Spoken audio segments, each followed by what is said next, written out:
Hey everybody, today we're here debating the black pill and we are starting right now with Wheat Waffles' opening statement. Thanks so much, Wheat Waffles, for being with us. The floor is all yours. Okay, I was getting a little bit confused there, but I guess I'm free to start now. Right, so the Black Pill, my channel and a few other guys in the same space, I would say that we're mainly trying to bring three main points to the table. When it comes to women's attraction, dating, like our philosophy kind of revolves around these 3 points. And the first pillar is hypergamy. So it's the idea that women only date up. They only want to date a guy that is at the very least equal, if not higher, in terms of SMV than themselves. And that's the first tenet. The second one is the importance of looks. So when I'm talking about hypergamy, it's mainly in the dimension that women want to date guys that are equal or better looking than themselves. So I'm not necessarily talking about money, confidence, or status, things like that. Not that those things don't come into the equation. They do. They do have at least some, portion of your SMV is made up of that stuff. But for the most part, your looks is the main, doing most of the legwork in terms of your SMV. So most women want to date guys that are equal, if not more attractive than them. And then the final tenet is the importance of genetics. So as one more extension, when I'm talking about the importance of looks, I'm less so talking about your facial hair, your grooming, your haircut, even physique. I do think physique is really important. That's probably the most important thing after the genetic factors, if not on par. But for the most part, I believe the genetic factors of looks are the most important. So your face and your height, namely. That's not to say that your physique isn't that important. I'd probably say that comes in a close third. If I had to put specific numbers on it, I would say it's 50 face, 30 height, and then 20 body. But you can even see by those numbers that the genetic factors are the most important. So just to summarize again, the three main points that I'm trying to bring to the table on my channel and in these debates is 1, hypergamy, women want to stay up; 2, the importance of looks; and 3, the importance of genetics. I think that's gives everyone a clear picture of what I'm talking about. And I'll hand it over to the next. You got it. Thank you very much for that opening, Wheat Waffles. And want to let you know, folks, we hope you're welcome, or we hope you feel welcome no matter what walk of life you are from. Black pill, red pill, Vaush pill, you name it. We are glad that you are here.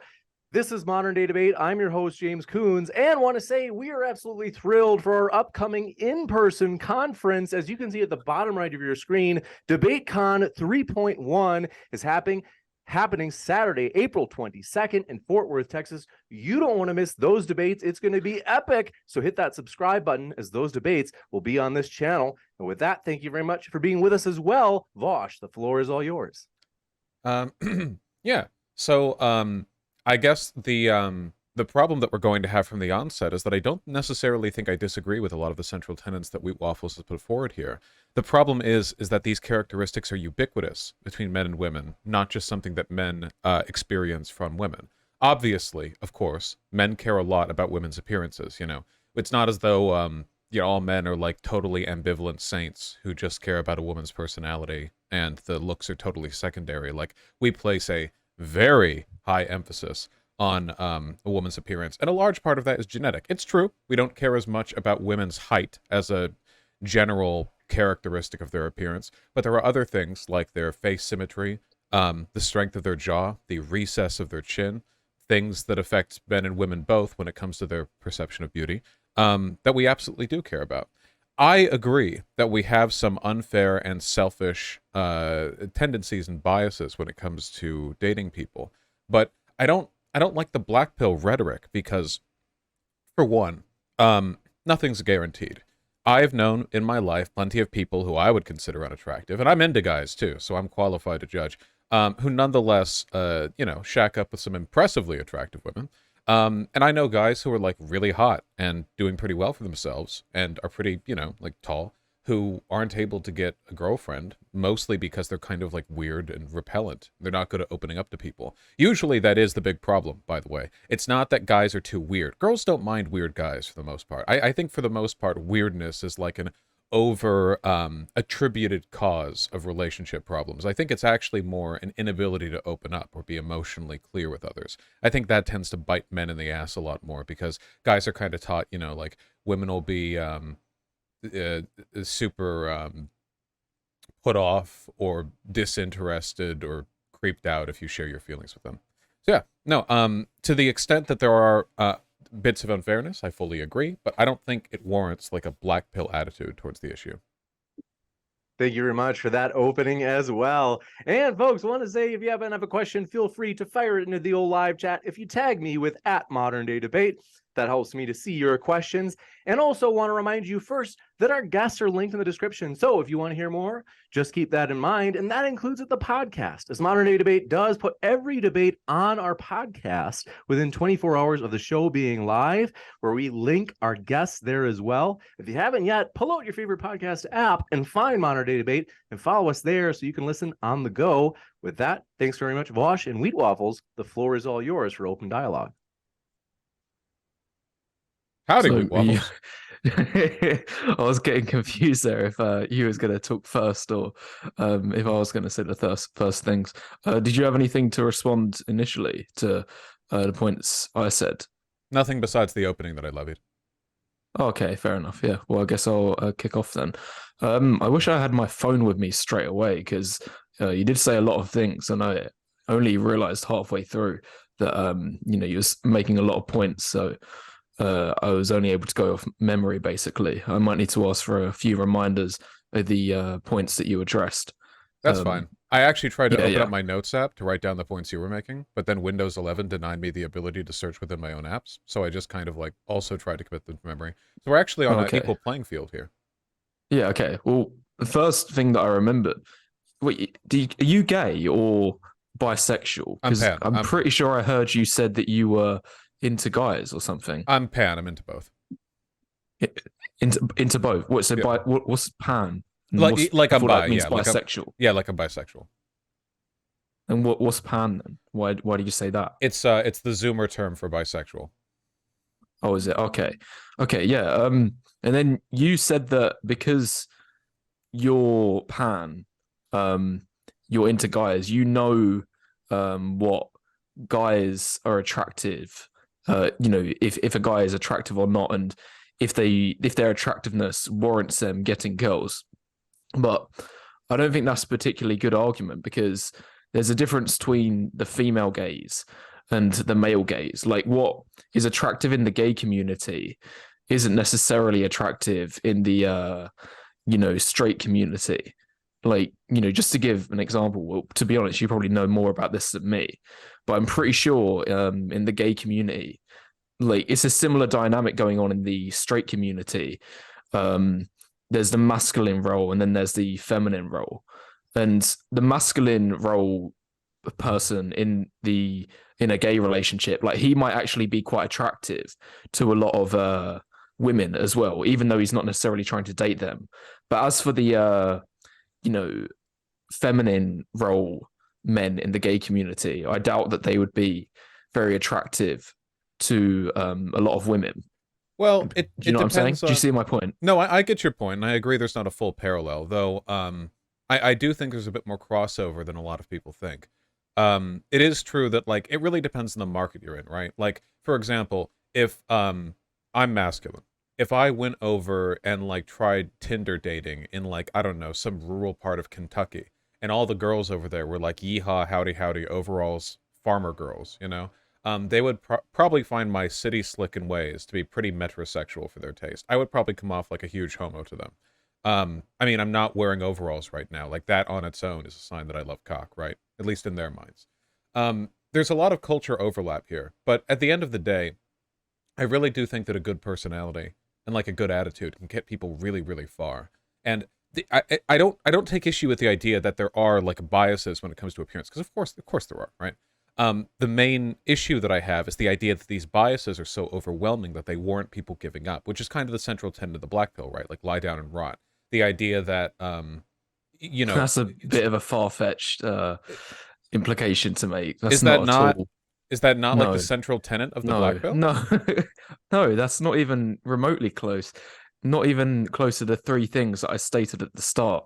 I'm not sure where you got that idea from. The only thing that I can speculate is that from the outside, like outsiders who look at the Black Pill community, if you scroll down to the comment section of certain content creators' videos, you're gonna see like those 5% of guys who are like quite extreme, quite nihilistic. Like the way I describe it, and there's other people in this space who agree with me on this. There's two types of black pillars for the most part. You got the loud minority who are like the basement dwellers, who are spending 10 hours a day on YouTube and Discord just talking about black pill, like how like chads get all of the women, and all of that stuff, like basically guys that are quite nihilistic, and that's probably only about 5 to 10% of the community. But then the other 90%, they're like people like me who are actually a lot of them are actually faring quite well in dating. They don't necessarily have any problems, and they're not bitter. Like they're watching my content and other people in the space's content to learn more about dating, to learn more about how it works. Then they can use that knowledge in order to better their own chances, if you know what I'm saying.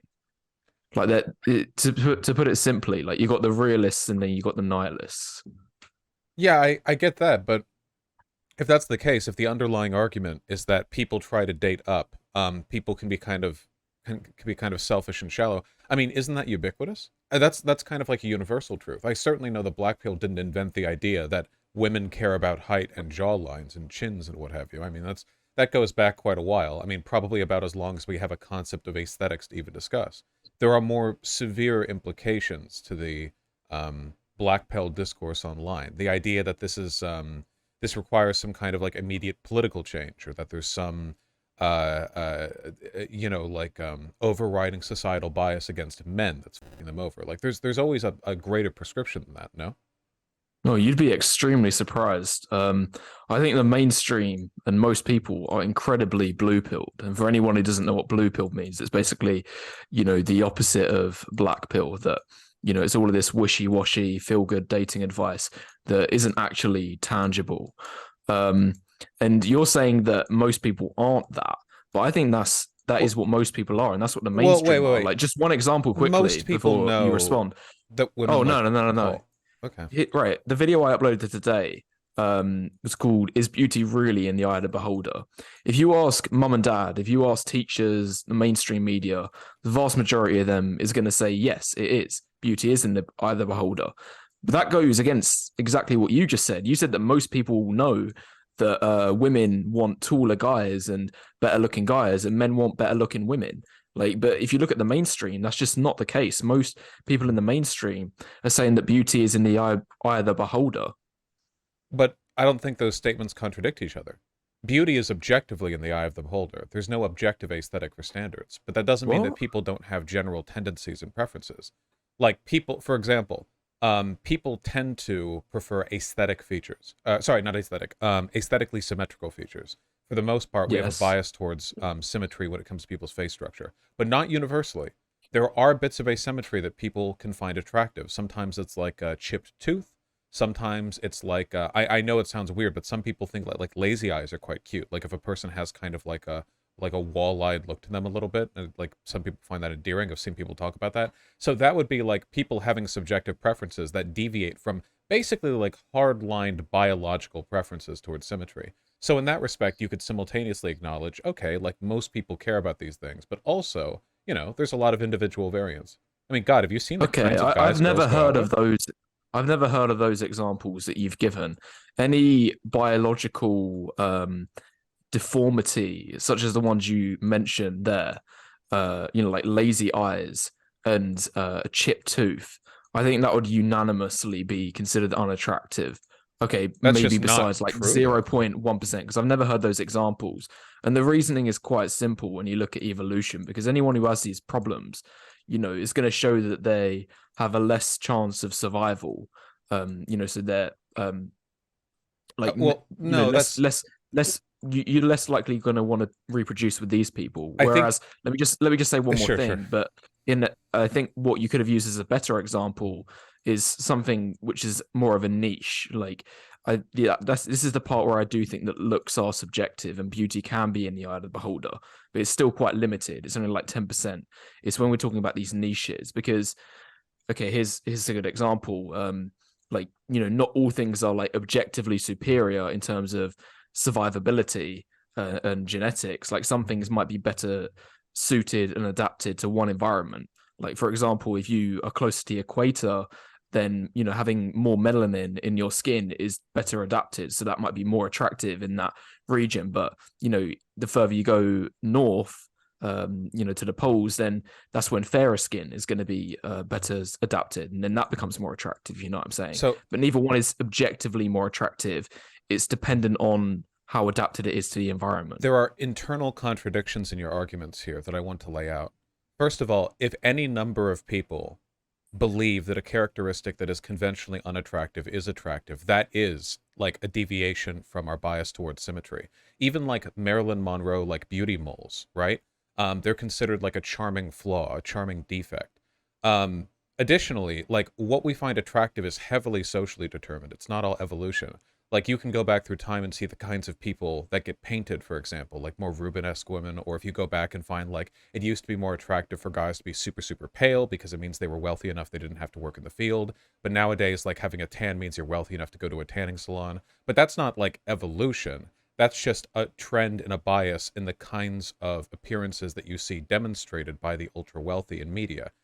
When you hear about, like, what a beautiful person is, a lot of that is sort of socially informed. Look at the difference right now between like what an ideal woman looked like 30 years ago and what one looks like now. 30 years ago, they were all waifish, cocaine-addicted, blonde white women.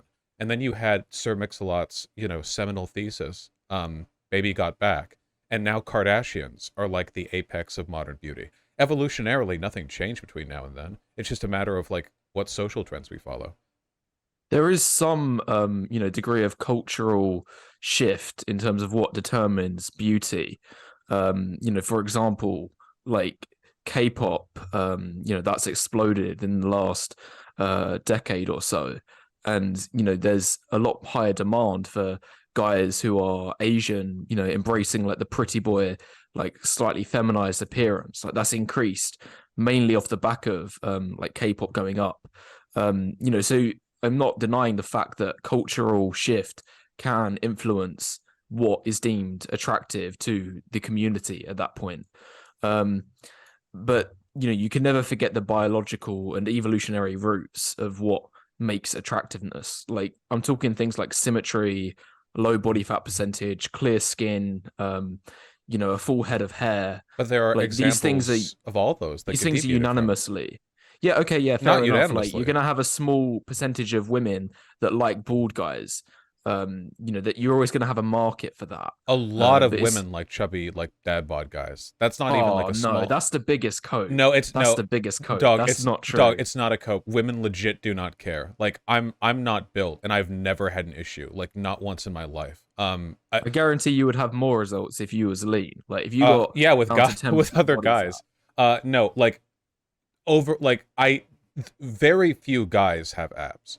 They're really not that common. Like, if you're in college, maybe, because like young guys, they have more free time. You have more people who are working out. But like, once you're in your late 20s to 30s or whatever, very, very few guys have abs. So I don't think women in that environment are like, okay, well, I'll date a guy, but only if he has abs. Because if they did that, like, they'd be fighting over an incredibly small minority of guys. The dad bod love shit. You see tweets going viral with like 1/3 likes on like girls thirsting over guys who have kind of like built shoulders and a dad belly. You know what I mean? No, it's not true. Like, the dad bod thing is a complete myth. I'll say my point first, but then I want to give an example on my screen. I'm not sure if I'll be allowed to share my screen.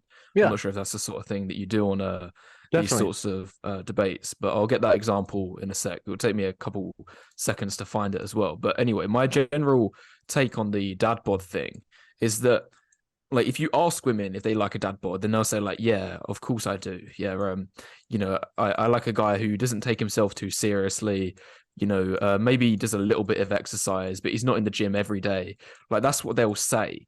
And the picture they have in their mind is some guy who actually has a top 20% physique. And that's what they think is a dad bod. But an actual dad bod is some guy who's got 25% body fat, not in shape, like is drinking 10 beers per week. Like it's just not attractive. Like there's a huge 25% body disparity. fat's not that much. That's well higher. Fair enough. It might be like average if you look at broader society. Like in America, the average body fat of the population is probably like 25 or 30%, because there's a lot of overweight and obese people over there. But that doesn't mean it's healthy. Like the ideal body fat percentage for guys in terms of objective attractiveness is somewhere between 10 and 12% body Okay, fat. wait. You look at the models that are getting hired, they're all lean. They're all in that sub 15% range. But there have been studies that have shown that the kinds of appearances that you see in models is not the kind of appearance that people go for like objectively day to day. I think there was a study on like American men, and they were asked like what their ideal shape is for a woman, and it ended up being something like a size 8 or size 10 dress, like a lot curvier than your average Hollywood actress. And they've done the same thing with women. That's true. And it's like the average guy on like Hollywood screens is like yoked, like Chris Pratt or like Hemsworth or whatever. But then if you ask women like, okay, what of these body fat percentages are you into? They usually choose guys who are like a little soft, like a little bit chubby. No. They would always choose the guy who's lean. That's not what. No, that's not true. No, but there's a disparity in terms of how much muscle he has. So I believe that the average woman, wouldn't want probably as much muscle as, say, Chris Hemsworth. But the image that gets tossed around a lot in the community of what women like as an ideal body on a guy is Brad Pitt from Fight Club. Yeah, because you're listening and he's to still other men. 10% body fat. He's still 10% body fat. Nobody uses that picture of big muscle. Nobody uses that picture of Brad Pitt except men. I have never seen a woman post that picture. It's always men going, this is what women like. Trust me, I've been on 4chan. I'm 29. I've been on the internet long enough. I watched Fight Club when it came out. Everyone who posts Brad Pitt is like, yeah, dude, this is what women like. Go on social media. Women are thirst posting over Slavoj Žižek. Like, the women are insane. They're all brain damaged. People don't look like Brad Pitt in real life. Like, one guy does, and it's Brad Pitt 30 years ago.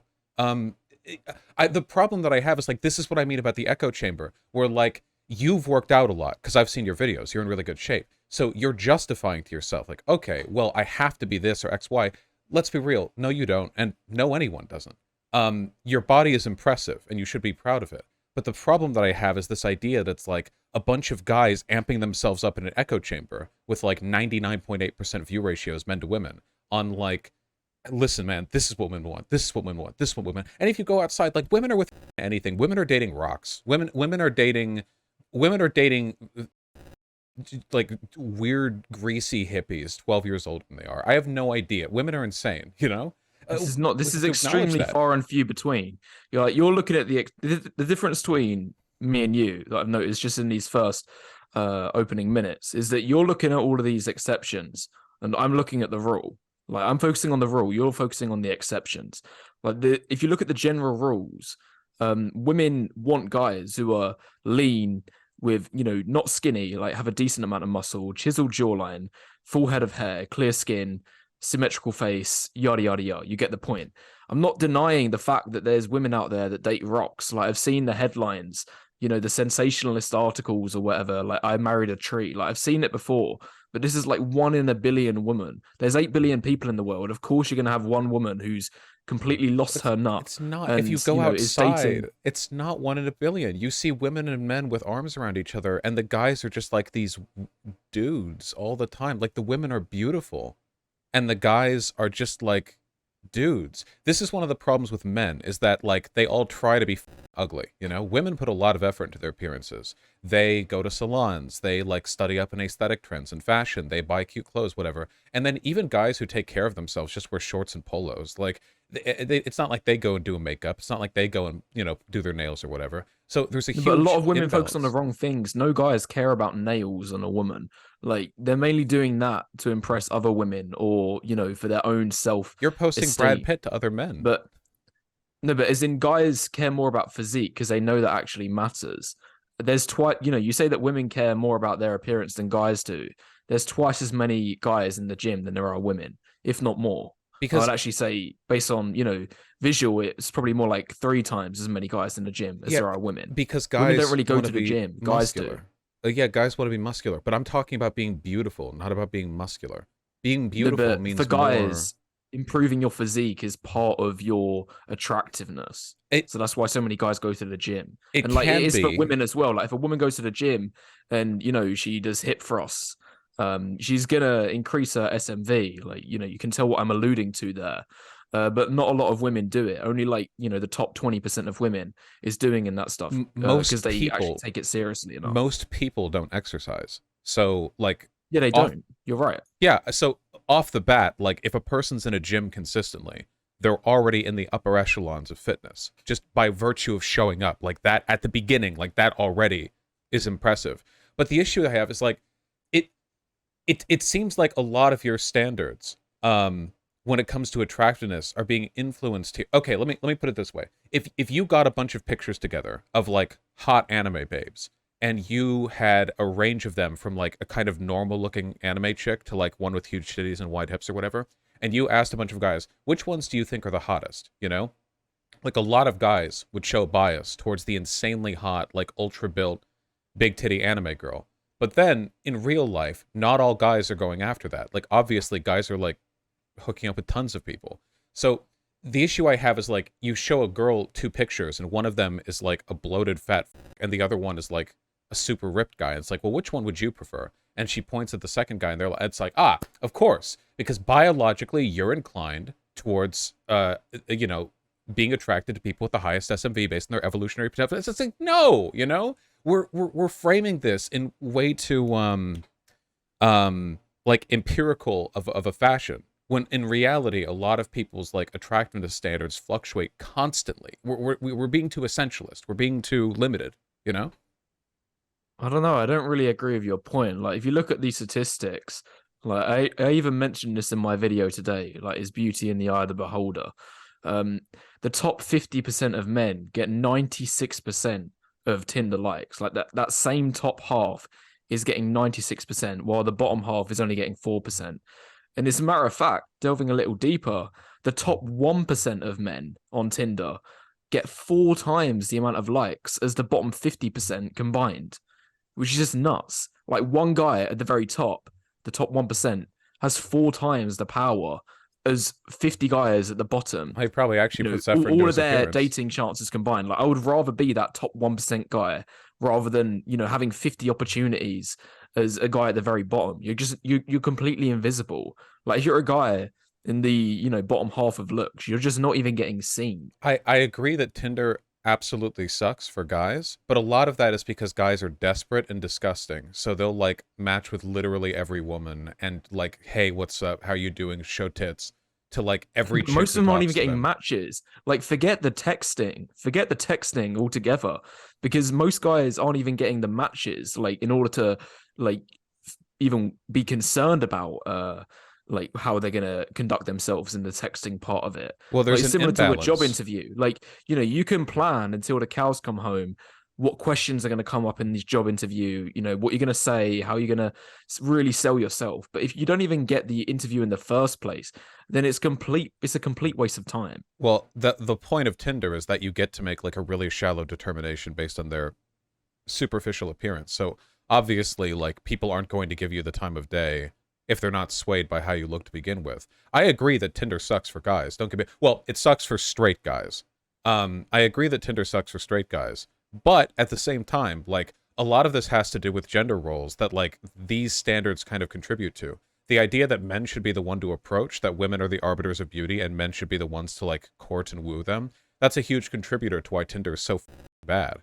And it's why like one of the competitor apps, Bumble, is a lot less popular. The one where a woman has to match and message first before you two can. Yeah, I've heard of that. I know how Bumble works. Yeah. But the problem with that, do you know what's funny? I've seen some scenarios where woman on Bumble, like because she's like anticipating like the like gender like role of how it should be, that the man should approach the woman, she would literally put a full stop or just hi as the opening message on Bumble, and then expect the man to carry the conversation and do all the legwork again.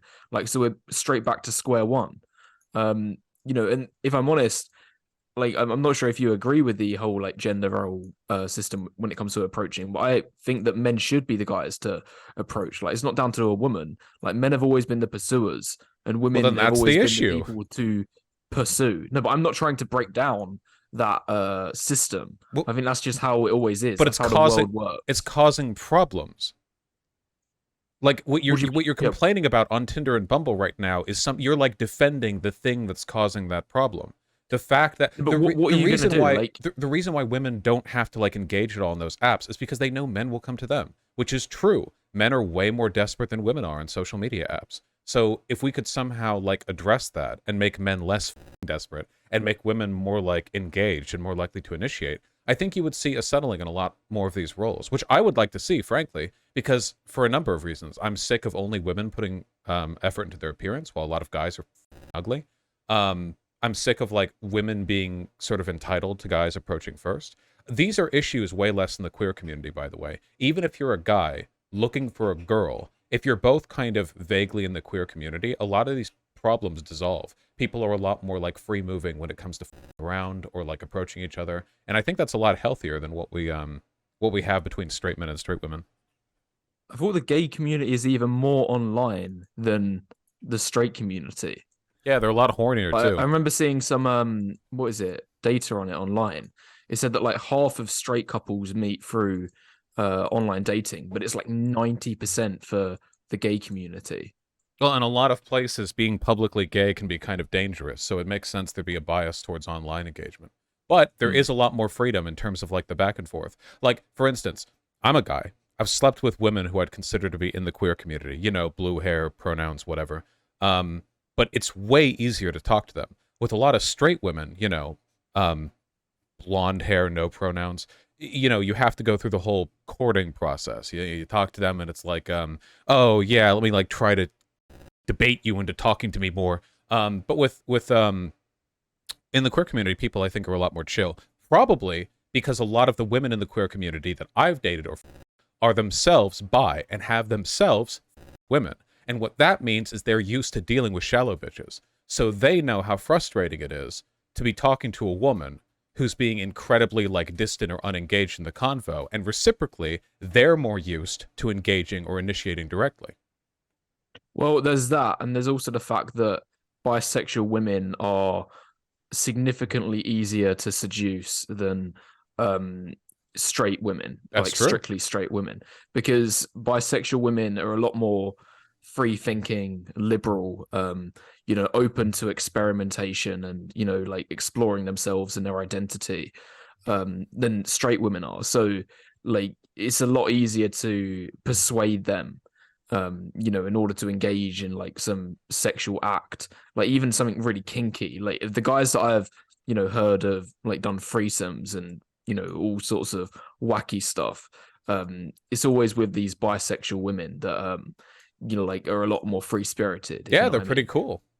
But if more women were like that, because think about it, what's the difference between a guy and a girl, like in a dating environment? So there are a lot of differences, right? But in a dating environment, right? It's that the guy's hornier, the guy's way more direct, the guy is a lot more open-minded when it comes to like the ways in which they want to engage, like how are we going to talk? What are we going to talk about? And in my experience, like you get a bi girl and instantly these problems, this wall, it disappears. It's a lot easier to talk to them as people too, because you're not doing this bullshit courting thing. And I think a lot of that is just because as a product of them also being interested in women, they're more used to doing the approach themselves. And I think that experience actually makes them way better people. I think women would be better. I think women have it too easy. I think we need to make things harder for them. I think we need to make them socially expectant with initiating and engaging. It's been too easy for these bitches for too long, okay? I want to be wooed, all right? I want to put up my Sunday best and chill at a bar getting white girl wasted on cocktails to wait for a blonde shawty to walk up to me and ask me how fat my dick is. I'd tell her too. Well, yeah, you can wish for that, but it's never gonna happen. And this kind of brings back to the point I was gonna address a few minutes ago that, like, what you're saying about like breaking down these barriers and like women need to get out of this mindset that like they should just wait for the guy to come to them, and then guys should get out of the mindset of like wanting to swipe on every single girl and every option like they'll hit on that's available to them, irrespective of her beauty. Like you can try and break that down, but when you look at the macro and micro, it's opposite. Because on the macro, yes, in a perfect world, it would be fantastic if like guys would stop being so thirsty, and calm themselves down, not approach every woman that they comes into view, like almost like kill on sight, and not swipe on every woman available on Tinder. Like we've seen the videos before of like a guy on the train that would be swiping on Tinder and he's just going absolutely crazy with his finger, just swiping right on every single woman until he gets a match, and most times he never does. Like in an ideal world on the macro, like if we stopped guys from doing that, then it would fix a lot of the problems. However, on a micro, when you look at like the ideal scenario for a guy, if he's in a bar or a club, if he's just sitting at the side, drink in hand, sipping away every 30 seconds, not really getting involved, not really interested, just looking boring, he's not going to get any opportunities, like bar the exception of some Chad who might get a woman approach him occasionally. But for any average guy, it's just a completely non-effective dating strategy. So all guys are forced into increasing their level of thirst and desperation in order to get actually involved, if you know what I'm saying. Well, it's I don't necessarily disagree, but I feel like it's kind of a race to the bottom there. Some broader social prescriptions would go a long way towards improving the situation for everyone, right? So, like, for example, a lot of black pill, incel, red pill, whatever guys are super anti-feminist. Being anti-feminist individually as a guy will actually make it harder to date women because it turns into a weirdo. But on a broader social level, their idea is like, okay, well, if you get rid of feminism, we could all have our 15-year-old like trad wives who live in a farm with me. And the I think we can turn that like attitude, that desire to affect social change in a positive direction. Interpersonally, though, for like any given individual, honest to God, I think a lot of guys would have a lot more success if they just started, I don't know, going to gay bars. Not for the guys, but for the girls. Which will make the guys mad, but like whatever, who cares about guys? The a lot of the problems that are caused here, I really do think could be solved with like a general application of the values that the queer community has, even in people who are not actually queer, And if they could do that, I think they would have a lot more success. I mean, what kind of girls are these guys looking for, right? The ones who aren't having much success. If we're talking about a guy who's just not getting swiped on Tinder, I have to assume like they're probably willing to like go out with or talk to any woman they find attractive, right? Yeah, they probably would be. Like, well, actually, I don't know about that. There's some guys on Tinder who, literally, well, I wouldn't even say some guys. This is probably the majority of guys.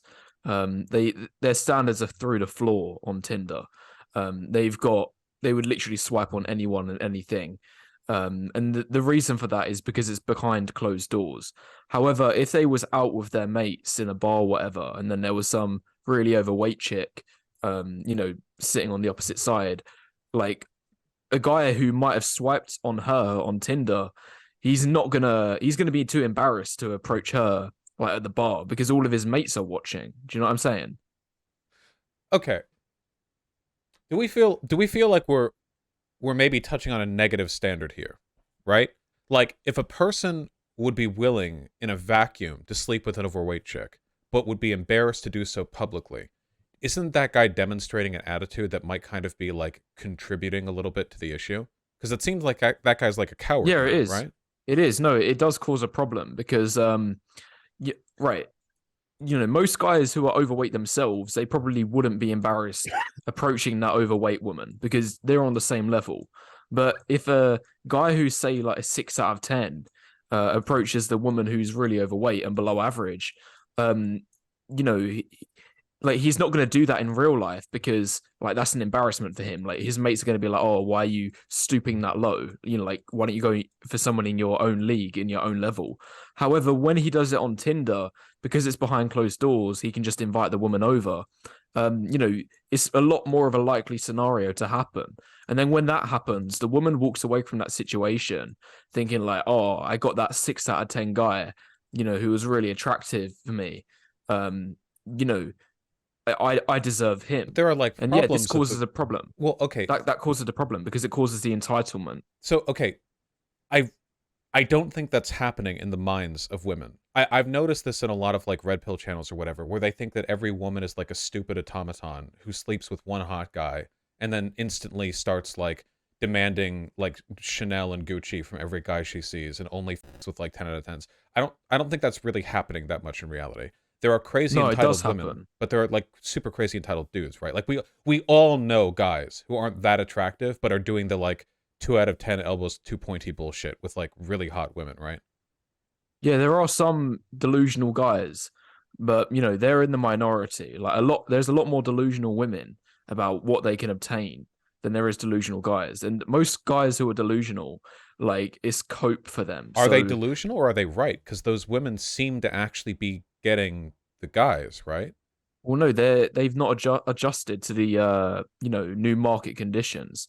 Like, you know, if a house costed $2,000 70 years ago, you know, that was obviously a great price. But then 70 years later, because of inflation and everything, and you know, just appreciation, like it's a really valuable area. Let's say that like the surroundings have been really developed, and the price of the house goes up to $1 million. You know, some guys are going to be like, oh, yeah, I'm not going to pay that because I could have got it for $2,000 70 years ago. And a similar thing is happening in the dating market that, yeah, 70 years ago, these women who were below average, they might have been like, you know, quite low value. And a lot of guys, you know, would have dated them if they were on their level. But nowadays, these even below average women, because of, you know, they've got access to Tinder, you know, their standards have been inflated like artificially. Then there's still going to be those guys out of there who are like, oh, I'm not going to date her. She's way too entitled. But they haven't adjusted to the new market condition. So it kind of alludes back to the point you mentioned earlier about it being a race to the bottom. Like guys are just constantly undercutting each other, lowering their standards turn by turn until like the women at the very bottom are, you know, being basically put on a pedestal, and they're seen as really attractive. But this is the guy's fault then, because the women aren't changing. The women, on a macro, it is the guy's fault. Yeah. Okay. So we do need a broad social change, because like there's no way. But that's not going to happen. How are you going to implement anything like that? There already has been. Unless you bring back the arranged marriages, you know, that's practiced in Afghanistan and Iran, all of the Islamic countries. Already happening. Unless you're going to bring back that, but that's not going to happen. Be sluttier. The queer community is way better about this stuff than the straight community. Hold on a second. Say that point again. If you say for the people to be more promiscuous, that's going to fix things. That's only going to make things worse. No. The problem that you're having right now is that you're framing promiscuity through like a made-up imbalance in economics. In reality, like the problem here is that like I know the graphs that people use with the black pill, incel, red pill arguments, and it's usually like polling data where they ask women, which of these guys would you be willing to sleep with? Which is a terrible thing to ask women, by the way, because women don't care about appearance that much. That's the reason why the woman will only choose the super hot guys, because they know, because every woman knows a lot of guys are dangerous freaks. So you can show women a bunch of guys ranging from like 1 to 10, and they'll be thinking like, okay, given the odds that any one of these people could murder me, I'm only risking that shit with no prior conversation, with no knowledge of how they talk or how they act, on somebody who looks at least this good. And then you go in like reality and you like, and then you go to their apartment and you do that bitch you live like this thing, and there's some like schlubby dude sitting in the bed with them, like absolutely getting his dome polished off. You can't do polling data for stuff like this because people will never poll accurately on like I don't believe polls are a good metric. It sounds like we're deviating a little bit. You know, the point that I thought we was about to focus on was, you know, how we can like make dating. Be sluttier. Yeah, exactly. but in like No, a no, good yeah. way. So I think that's like the opposite of a solution. That would only cause more problems, because the more promiscuous a society, the more inequality especially for guys, that is, in terms of like their dating opportunities, because monogamy is 1-to-1. Well, at least in theory it is. Like, obviously you're going to have infidelity going on, in a lot of marriages under monogamy, but assuming all things are perfect, and monogamy is like an extremely like core value of the society, then it would be a 1-to-1, like equal system going on of men to women. Like, every man gets a chance and every woman gets a chance. But Okay, in why wouldn't promiscuous being societies, sluttier, like, why right, so wouldn't if that? in promiscuous societies, you just see the monopolization of the dating market by the top 10 to 15% of men, and then the bottom 90% is just left out. Okay, Because so if a woman has a choice of sleeping with, either a guy who's average, maybe on her level, or the top 5% guy, there's no limit. Well, at least practically, first in of terms all, of how many women that the guy at the top can sleep with. 90% of men are absolutely not locked out of the dating market. I think that is an insane thing to say. Yeah, that is a little bit of an exaggeration. I would probably say that the bottom 30% are completely invisible. And then the middle, like 50 to 60%, is somewhat hanging on, but they're hanging on by a thread. Like, they've not got options. They've not, like, I'm talking about the guys who get, 2 to 3 matches per week or per day on They Tinder. could just be in a Like, relationship. they're hanging on a thread. Yeah, okay, fair enough. You're still gonna have people in a relationship as well, but you're not gonna have bottom 30%ers in relationships. They're locked out There together. are absolutely ugly people in relationships. That's been known to happen. You can go to any office building in the world, any workplace, you can go to any college campus. There will be ugly people in relationships who are having way more sex than you or I am having. However you math that behind the scenes, the problem that I have is that this is also deterministic. We're using hard numbers. Do we have evidence to back up those hard numbers? No, we have feelings. We went from 90 to 30% in one jump. Oh yeah, the bottom 30% don't have any chance. Yes, they do. Like, go talk to some fat ugly people. A lot of them are married or in relationships. So yeah, it's but like, it's becoming less and less so that way. okay, though, but like because vague, like vibes. It's like I'm talking with like a horoscopes chick, right? Like, vibes. Like, okay, in reality, this is all so complicated. But then you watch the YouTube videos and it's like, listen up, 90% of men are getting 10% of the women. And it's like, okay, are they? I mean, I'm not a 10 out of 10. I've slept with women way more attractive than I have, often on a whim. I'm sure like these experiences are somewhat reciprocal. They happen all over the place. And like, a lot of the issue we're having is that women gatekeep sex too hard. At least a lot, like, do relative to men, right? Like, if you want people to be sluttier, it's not guys who have to be sluttier. Guys who are already sleeping around, like, freely. It's women who need to sleep around more freely. And then we have to think, okay, what social factors could we induce to get women to be more free and open with who they sleep around with, so we could kind of even out the consequences of being slutty broadly? And then, like, number one would be, you can't demonize women for sleeping around, would be the number one like thing that you'd do there to change that, right? Like, it's the social stigma. it's not. It's the complete opposite. Your diagnosis is the opposite of what actually needs to happen if you're going to try and help the guys at the very bottom, in increasing their dating chances. Because, like, if we rewind the clock, 100 years, like, every guy, well, more or less every guy who wanted to, would be able to get married, have a family, live the white picket fence lifestyle. That's not yada true. yada yada. A lot of them died alone. It is. No, because it was all like, the vast majority of them were religious, living in religious communities, and they would get married at 20. Like, the average age of marriage, like, No. you'd leave high school and then boom, you'd be handed a wife, and then you'd live happily. No, that's not true. After. No, Hardly that's your anyone was getting fantasy. divorced. That's your fantasy dream, like incel red pill recollection of history. Tons of guys just were I like, can show you the data weird. on that. More people got married and less people divorced back then than they do now, but tons of people were alone and lonely. Like, there are no, how can you? That's a complete contradiction there. You just said that less people were getting divorced, more people were getting married, but somehow there was still more lonely guys. That's not a contradiction. Both are true. Like, there were more people getting married, but not every person who's alone today is neither married nor in a relationship. And there are plenty of people who aren't lonely, who aren't married. They're just like in a partnership. People got married early back then, but a lot of people didn't. A lot of women like couldn't get married until they're like 23, and then they were considered kind of weird, and they like lived their life as a spinster.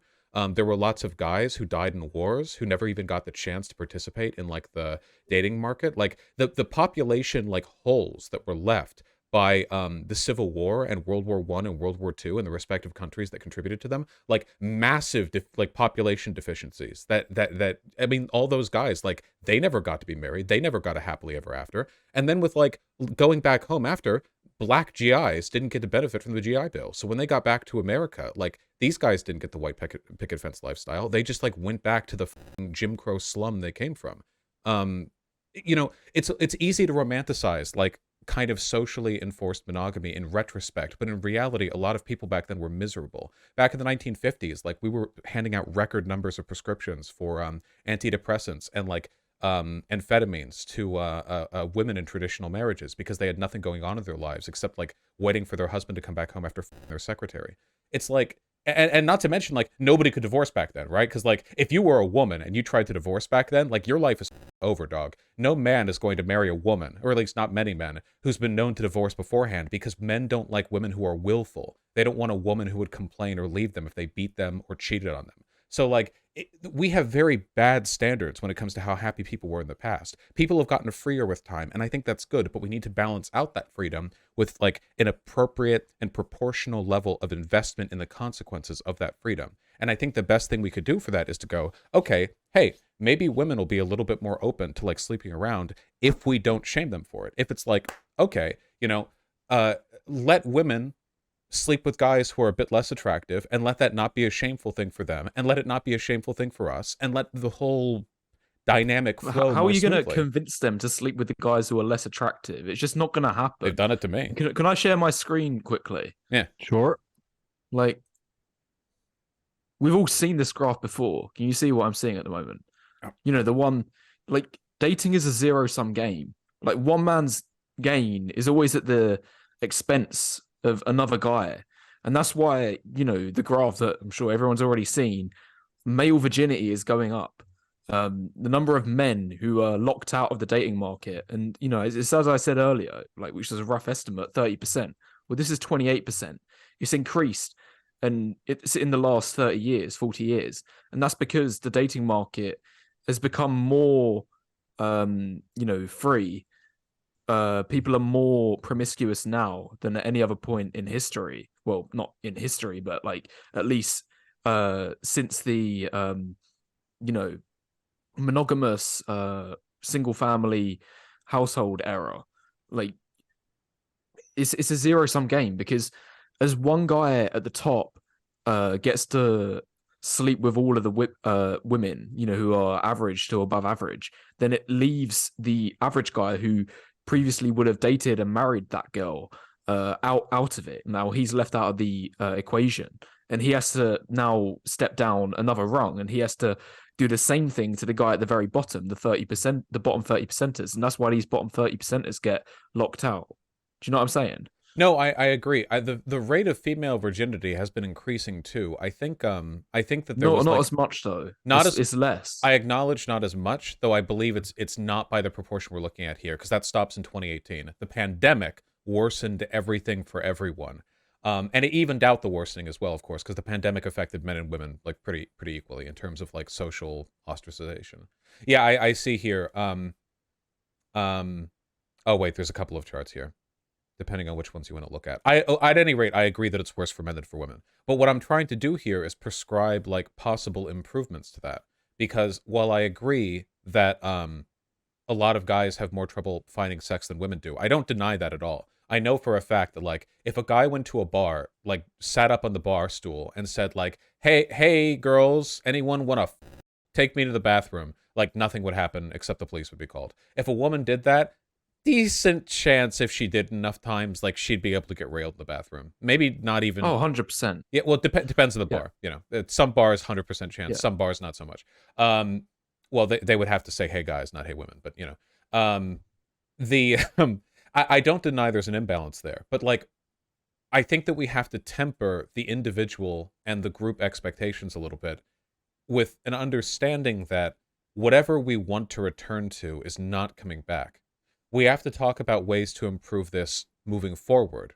And I know that, like, rates of virginity are much lower in young queer communities than young straight communities. I know that young guys who are gay or bi, even if they're just with women, have an easier time than straight guys do, which suggests to me that there are both individual and group attitudes that are improving things on that side. After all, it's not like queer communities don't have long-standing committed relationships. It's not as though there aren't, like, ultra hot gay people and relatively less hot gay people, right? Like, there's still all of the dynamics that you would see in heterosexual couplings, but there's something different there. And I don't just think it's guys sleeping with guys, because if you isolate it to just men and women sleeping together, which happens all the time in queer communities, we do see different results. And what can we pull from that? And a big part of it is in queer communities, women do not get shit on for sleeping around as much, not by a long shot. Seriously, like, way less. The trend of, like, slut shaming chicks for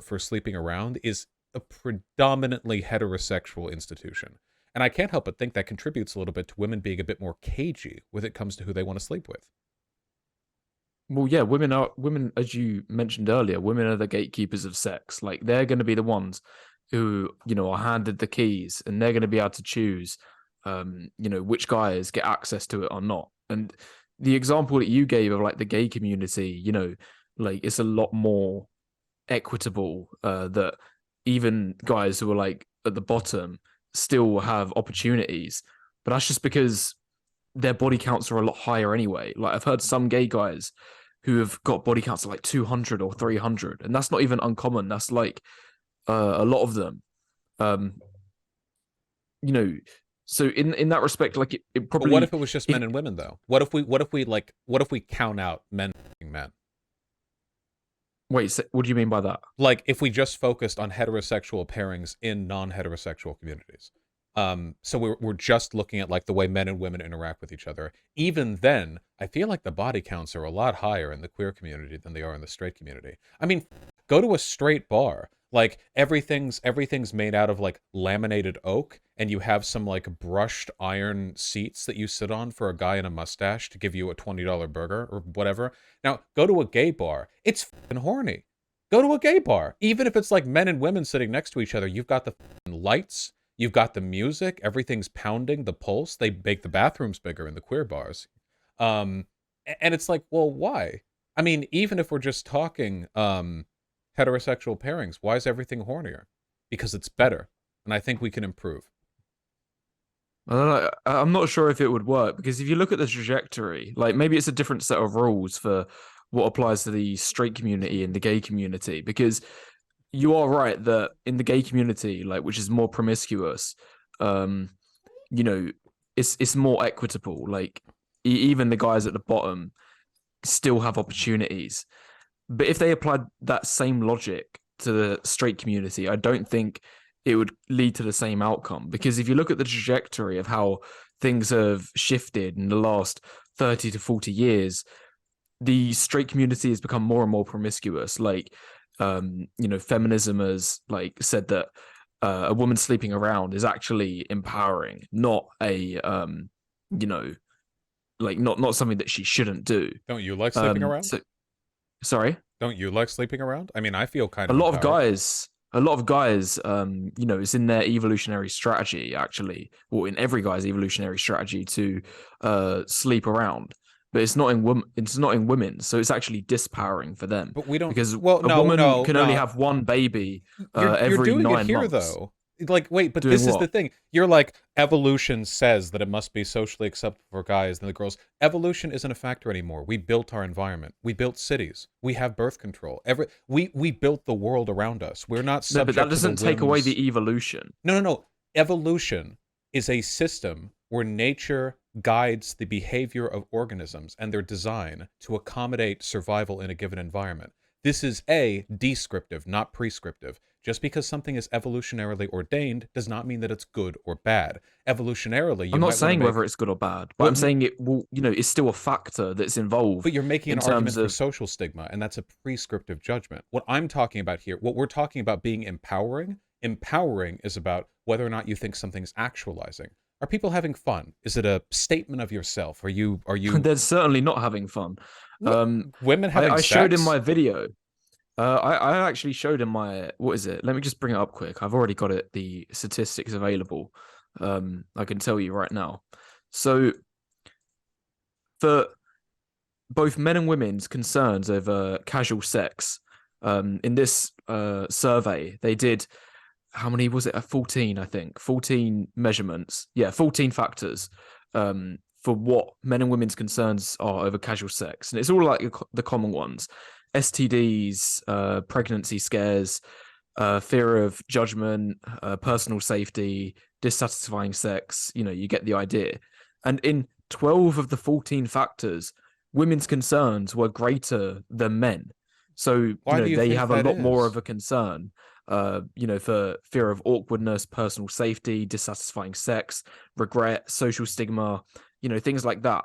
How is In that their 12 of fault? the 14 factors. Well, no, but I'm saying that a lot of women will go into casual sexual encounters with this like hippy dippy, feel good sort of mindset, but They then just want wake to up in get the morning laid. after and then regret it and then be like, oh, actually, that was a massive mistake. And then No, that's why a lot of women actually get diagnosed with depression because they have all of this casual sex. They think no, it's no, good for no, them no, because no, that's no, what no, the no, feminists tell them. no, no, no, no, no. Okay, so right now, like these conversations go on long enough, and it's like, okay, well, why does this person have all these delusions about the dating market? It's like eventually, if you let them talk enough, okay, no, there is How no is what I evidence. said What just there is delusional? no evidence whatsoever to suggest that casual sex is leading to some rise in depressiveness with women, considering the fact that the largest spike we've ever had in women's depressiveness was during an era of forced monogamy back in the 1950s. It is true that women often have negative experiences with casual sex, but a lot of the stuff that you just described are things you're causing. Social stigma, fear of violence. Don't get me started on incels and how they feel about women. Um, the reasons women tend to have worse experiences with casual sex isn't because of some evolutionarily ordained bias against them. It's because of people like you who are making bullshit arguments about how they're getting depression because feminism has told them they can have sex. Women like having sex. Um, I've heard this on good authority. They like it when the dick goes in and out. It feels good for them. And if they could just get someone to do that, no fuss, no muss, I think that's like a net positive for them. That's like a general good. There's a lot of added That's social not. stigma It's they not deal true. with. It's wait, Let's which part that it feels good? I promise you that is true. No, but I'm not talking about in the moment. Yeah, in the moment they might be getting a lot of dopamine and being like, "Oh, this is brilliant." But then the day after, it so often comes with the regret, and that's why if you look at the survey that I just stated, in 12 out of the 14 factors, women had greater concerns than men. Only one of those was And that regret. shows that. Yeah, okay. Let's go through them one by one. Well, So can you link the STDs. study? I can share my screen if you like to bring it up. Sure. So wait, Okay. even if all of these ended up being the case, it's still women's choice if they want to sleep around. What do you mean? Like, even if they end up experiencing more negative hookups, that doesn't mean that it's not like valid for them to sleep around. It doesn't mean it's socially bad for them to do so. It's their choice. Well, they're welcome to do it, but it's just not going to be beneficial for them. Yeah, Sorry, wait, but that no, no, no. I'm concentrating on this quickly. No, Let no, me just you're right. Can you see causing the the screen now? No, no, no. Hold on. You're causing the problems here. You're paternalistically deciding for women what's best for them. Like, this is the thing. This is why. I mean, I got the feeling from your video when I watched it that you like never actually talk to women, which I know you do. You must have, but this indicates like a complete unwillingness to engage with their experiences on this issue. The idea that you would say, for example, women having greater concerns with personal safety is an argument that they're evolutionarily inclined against casual sex is wild. Like, can you not think of another possible reason for that? Well, It's because of men. On average, women are weaker in terms of physical strength than men. So of course they're going to be a lot more concerned over personal safety in a casual sexual encounter than men. But anyway, I've got the Doesn't thing seem up to here. affect I've just started men sharing my screen. between men. If we can go for them one by one, STDs, it's roughly the same. Unintended pregnancies, surprisingly, men are actually more concerned about it. Fear of awkwardness, women are more concerned. Personal safety, women are more concerned by a long shot as well. That's like a 50% increase. Dissatisfying sex, women again, they find it more dissatisfying. Yeah, and that's 41% bearing in mind. So you're saying that, women are enjoying it. 41% said they actually... Okay, these are concerns over casual sex, not 41% of all women have dissatisfying sex every time they hook No, but they up. say that it's a concern. Yeah, it's a But concern. again, it's a concern I have. These bitches don't know how to suck dick anymore. It's a concern I have. I would say concern yes for all of these, except for personal safety because I'm quite strong. So If they concern can't over throat, sexual performance, men, body insecurities, women. So, if you add up all of these things, so wait, the no. lowest percentage for women is 17%. No, wait, hold on. Okay, it doesn't work that way. You don't just find a list of possible grievances and go, well, if you add these up, now we have proof that evolutionarily women are like less inclined to have casual sex. There are social factors to all of these. STDs, STIs are pretty much biological. Unintended pregnancy is pretty much biological. And I'll give you this. Personal safety is heavily biological, but a lot of it is also that men are really violent to women. So that's not biological. That's just men being socialized into being violent against women. As for dissatisfying sex, a lot of guys can't find the clit. That is not women's fault. Fear of awkwardness? Who doesn't fear awkwardness? Anxiety over sexual performance seems to affect guys more than girls, Probably should, because most guys suck at sex. Body insecurities. Interesting. Women seem to have more body insecurities in spite of your, preconception that fat women are, deluded by having had sex with men above their SMV, therefore leading them to believe that they're hot shit. Wouldn't your, model suggest that women have fewer body insecurities because you've suggested that they're kind of, economically misplaced? They haven't adjusted to the inflation of the market? That sounds quite convincing. If I'm honest, I don't actually have an answer for that. Because according to the data, it does say that women, do have more body insecurity concerns in casual sexual encounters than men. But then at the same time, it's a lot more common for an overweight woman to desire and feel entitled to a guy who is in shape. Like the amount of times that I've heard what does an feel overweight woman say, well, when entitled, it's not exactly the right word to use, but it's the most simplistic way of describing it. So when I say entitled, I mean something that a woman wants to have, but she doesn't necessarily tick that box herself. So in the example of overweight women, I think it's an entitlement, or at least pointing in that direction. If an overweight woman refuses and says that she doesn't want to date an overweight man, if a woman who's overweight has the standard that she only wants to date in shape guys, then I think that is pointing in the direction of entitlement. But guys have lots of double standards when it comes to women. Most guys put no effort into their appearance at all. They'll go to the gym sometimes, maybe, and they'll wear clothes that fit. But in terms of styling themselves, skin care, hair care, women put in a lot more effort. Here's one. Guys and girls both grow armpit hair, right? I grow more than most women, but pretty much everyone grows armpit hair. I've never shaved my armpit hair, but I'm kind of used to sleeping with girls who shave theirs. Isn't that a double standard on my part? Aren't I being kind of entitled to a totally arbitrary exertion of effort on their part, despite not doing anything myself? Wait, so you do or don't shave your armpit hair? I don't. I never will, but they do. You don't? No, but this is a different thing though, because a woman not shaving her armpit hair, that's going to be considered a lot more unattractive for guys than a guy not shaving his armpit hair. Because it sounds like entitlement. Pit hair for guys is often a display of his masculinity.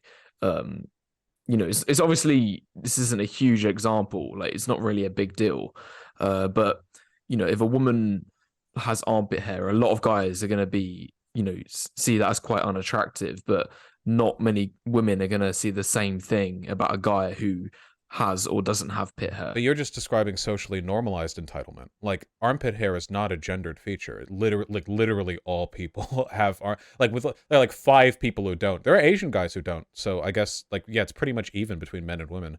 So it seems like you're just talking about socially mandated entitlement, you know? Like, oh, it's not us that's entitled. It's just like men as a class are entitled, but that makes it okay. Couldn't you say the same thing about women being kind of like fat? Because like that Rubenesque kind of like fertility goddess, big titties, wide hips, like belly pouch thing. Like, well, women have a higher body fat percentage biologically on average than men. So you could go like, okay, well, a woman who's fat, who doesn't want to date a fat man, it's harder to be fat as a guy, you know? Like, women are just kind of naturally more fat and more like curvy and burlesque. So you'd go like, all right, so it's not actually entitled. Well, there is an element of truth to that.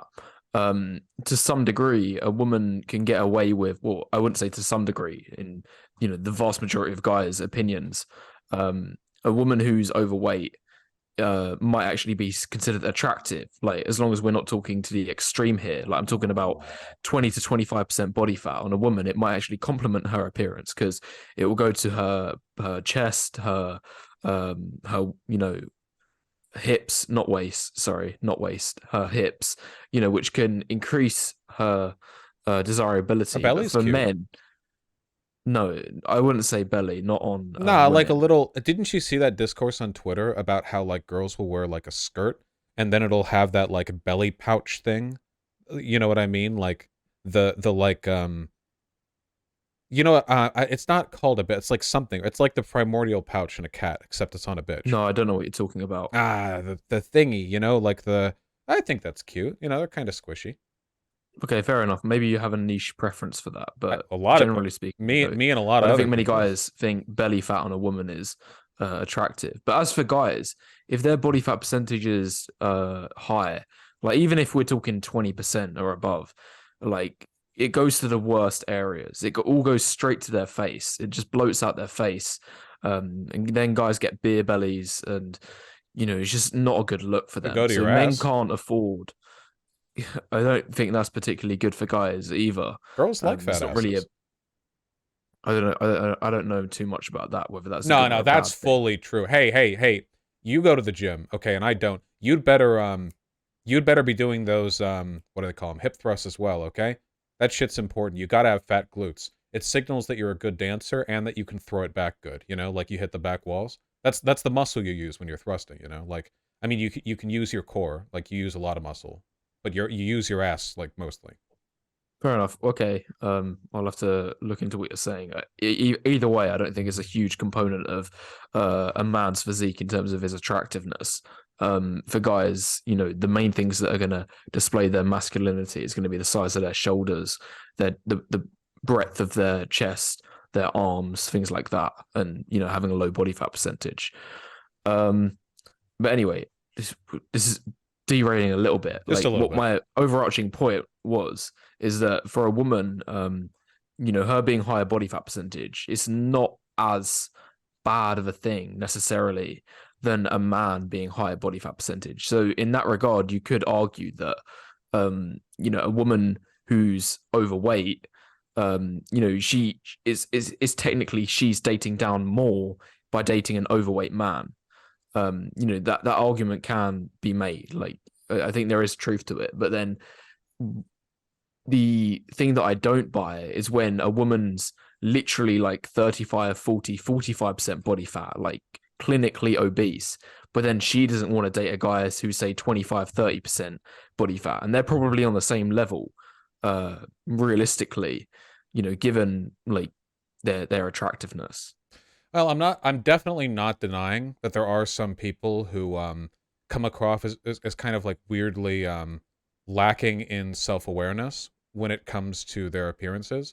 I don't think there's anything wrong with having higher standards than might necessarily be warranted by your appearance. Like, again, for example, like I feel like I probably cut above my weight a couple of times. I can't really complain, but um, I feel like what we bring to relationships is so not fixed. It's so mixed and so variable that it's really difficult to kind of decide who's being entitled. You know what I mean? Like, women put in more effort by default than men do when it comes to the relationship in almost every experience that I've seen. Like, Wait, what? the guys You're gonna have to elaborate on this. yeah, the guy's expected to pay and to do the dating and the courting, but when it comes to the actual ongoing relationship, like once you're in one, in my experience, most guys turn into like lazy sacks of shit, and the women turn into like mom slash girlfriend slash housewives. I've seen this happen to so many het couples, and I cannot blame women for being resentful in this situation. Probably not good. Okay, there are some of those guys out there who are lazy in their relationships, but I don't exactly see the woman pulling their weight either or doing much to contribute. In my relationship experience, it's not at all been what you're describing. Like almost everything I would plan, organize the logistics for. I'm talking about dates, like trips, things like that. Like that would all be on me, and I would be the person to sort all of that stuff out. I'd sort out the transportation, everything like that. The woman, more often than not, just tags along. Like she wouldn't organize anything. Like, and if you look at most relationships, I'm pretty sure you would see a similar pattern that the guy is the one who's sorting out all of the logistics of days out, trips, dates, whatever, and the woman kind of just has to show up. That has definitely not been my experience. I mean, I don't have any empirics on this, so I can't like prove my side of things, but that is definitely not been my experience of things. And I'm saying this with full acknowledgement of my position because I'm a lazy piece of shit in relationships too. So as soon as I'm locked in, I'm full on domestic mode. Though at least I wash my own dishes. I don't know. And I just see a lot of, I don't even get people gifts for their birthdays. I just see a lot of guys doing this really weird like regression to childhood with their mom girlfriends. I don't know. That's got to get on women's nerves. Sorry, what's your point? This might be an opportunity to go into the Q&A. Are you guys okay? I want to give you a chance though, in case you have any last thoughts. If you want to put together the threads from the debate. Oh, no, I'm enjoying the conversation. But yeah, no, that it could happen now or it could happen 5 hours from now. So that's fine with me. You got it. Wheat waffles, anything? No, I'm happy to move on to the next thing, the Q&A. You got it. And want to let you know, folks, if you're watching over, whether it be on Modern Day Debate and you haven't noticed, or if you're watching elsewhere, such as over at Vaush's channel, I just put a new poll in the live chat. This is, if Morpheus offered you the black pill or the Vaush pill, what would you take? That is in the live chat in case you want to vote on that. And we're going to jump into these questions. Thank you very much for your question. Coming in from Balthazar228 says, does Wheat Waffles agree with Dr. Alden's research on the effects of blackpilling young men in modern society? I've not even heard of that. Don't worry about that. This one coming in from Balthazar228 says, we got that one. Quality Upstate says, attractive people are nice to look at, but not worth it if they don't have what matters, which is being smart, good personality, successful, etc. Right? Is that directed at me? Wait, could you repeat the question? I was thinking it was maybe before Wheat Waffles. They say attractive people are nice to look at, but not worth it if they don't have what matters, such as having a good personality, being smart, etc. I would say for those guys, they could still clean up on dating apps and in nightclubs where your looks is at the forefront. Like that's your, shop like opening, what's on the display window. So you don't even need good finances or conversational abilities in those environments. Like I've seen guys in nightclubs who are really good looking, not even say a single word to a woman, and then make out with her. Like that's not an uncommon thing. They can still clean up on things like online dating and nightclubs. But as for a relationship or warm approach, like meeting women in schools and the church or work, whatever, yeah, they would probably find it a little bit more difficult there. You got it. This one coming in from, do appreciate it. Hypno Llama says, when one of them doesn't follow the mod's rule, they should be banned from the channel. Oh, that was... That seems administrative. That sounds directed at you. No. It was actually for somebody in the live chat. But the Juzor said, by the way, want to give a huge thanks. We never thank our mods in the chat enough. Well, I want to say thank you, mods, for doing a great job. We always want to follow YouTube's terms of service. Folks, we just want to encourage you, more importantly than YouTube TOS, from a more idealistic point of view, attack the argument instead of the person. This one from Jazor says, attack me. Thank you for hosting the debate, James. Thanks, Jazor. We appreciate that support. Nick says, wheat waffles, can men make themselves more attractive? And if so, should they be responsible to do it? Yeah, well, okay, so I think we know wheat, so I'll answer that. Yeah, I think so. I think it's good, you know? I just think that people sometimes get fixated on the wrong elements. Being healthy and being physically fit is good on its own for like every imaginable reason. It's good for your mental health. It literally releases the good brain chemicals. It means you get to live longer. You get to be happier while you live. Like there's a million, so many things, right? So there's lots of reasons to exercise. But in terms of like being more attractive, there are lots of things you can do to be more attractive that aren't just like working out and finding clothes that fit. You know what I mean? I think it doesn't hurt to like take a look at a good stylist. It doesn't doesn't hurt to like investigate some more modern fashionable trends for men, like even if it's like MFA on Reddit or whatever, like I think that's a lot better than how most guys dress themselves, including me. I wear mostly like sandals and anime graphic tees. So it's not like, don't practice what I preach, not what I do. And moreover, I think a lot of it is also conversational. There is so much you can do. There's so much weight you can carry by being a good conversationalist. And I think that also helps you like cut the wheat from the chaff, because there are some hot bitches out there who are just so boring to talk to. And I do not care about you if you can't hold a conversation. There is no point. I might as well masturbate. Get away from me. So having a good conversational rapport means that you have the ability to kind of like better work out what you're interested in. This one coming in, well, but technically, Waffles, if you want to respond to that one, it was addressed for you. Oh, sorry. No, happy to move on to the next question. In particular, though, are men responsible for improving their looks or status? Are men responsible? I would say all men should. I don't know what the question is asking when it says responsible. Like, what does that actually mean? I think they mean like a duty. A duty. I still, I'm a little bit like questioning the terminology being used there. It's a little bit like not really the context that I think the word duty or responsible should be used. I would say all men should strive to increase their looks and status and finances. Every single guy should be trying to improve those things. There's no excuse for it. Like these guys that are just wasting 6 hours a day, which isn't even uncommon, to be honest. I think for the Zoomer generation, I even saw some statistic the other day, the average Zoomer is spending 8 hours a day in front of screens, combined. That's TikTok, YouTube, video games, Netflix, TV, whatever. 8 hours. Like if guys did less of that, obviously some of it's going to be productive. There's a lot to be learned on YouTube, but there's essentially nothing to be learned on TikTok and video games. Like they're mostly a waste of time. If guys did less of those things and put more effort into increasing their fitness, their finances, their status, their looks, whatever, then that is what they should be doing. You got it. This one coming in from, do appreciate it.